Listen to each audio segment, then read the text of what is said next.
ओम शांति।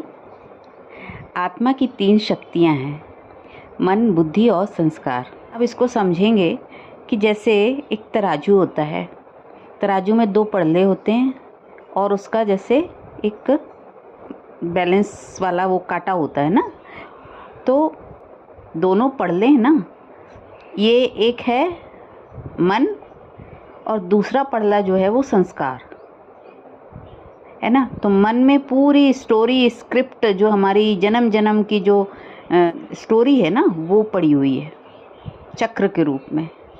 और वैसे ही जन्म जन्म के संस्कार हमारे हैं, वो भी चक्र के रूप में हैं। कब कौन से संस्कार कहाँ से निकले आए कुछ पता नहीं। तो ये दोनों पड़ले तो हो गए संस्कार और मन के। बीच में है बुद्धि। तो ये है ना जो कांटा, ये है बुद्धि। तो बुद्धि का जब कांटा बिल्कुल सीधा होता है तो दोनों पड़ले समान रूप से होते हैं ना। अगर बुद्धि का कांटा कहीं एक तरफ झुक जाता है तो वहाँ वाला पड़ला भी झुक जाता है। तो वो क्यों झुक जाता है पड़ला? क्योंकि उसमें वजन ज़्यादा हो गया है ना। तो जब ये जो बीच का जो कांटा है बिल्कुल सीधा होता है, तो माने कि जब बुद्धि बिल्कुल सीधी ऊपर की ओर परमात्मा पिता से जुड़ी होती है ना।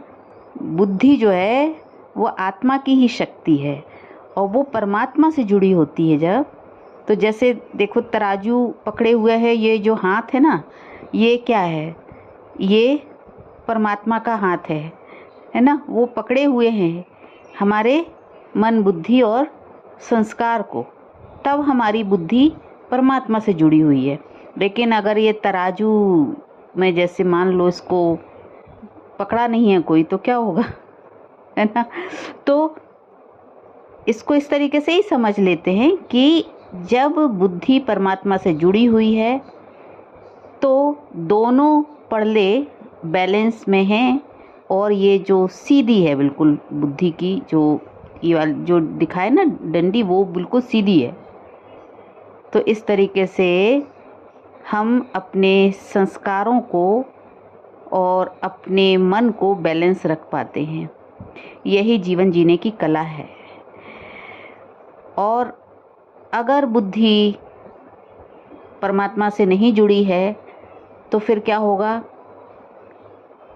बुद्धि बाहर की ओर जाएगी, माने संसार की ओर। और संसार से जब जुड़ती है तो या तो संस्कार का पड़ला भारी हो जाता है या मन के विचारों का पड़ला भारी हो जाता है। मन में तो विचार ही है ना, विचार से ही तो मन बना है। और विचार कैसे क्रिएट होते? इंद्रियों के द्वारा। तो ये सब मिला के बनता है मन। तो ये पूरा स्क्रिप्ट कहानी इसी के अंदर है, स्टोरी हमारी सबकी इसी के अंदर है। हमारा जो ड्रामा है जिसमें हम पार्ट प्ले कर रहे हैं, कर्मों का हिसाब किताब, वो तो इस मन में ही है।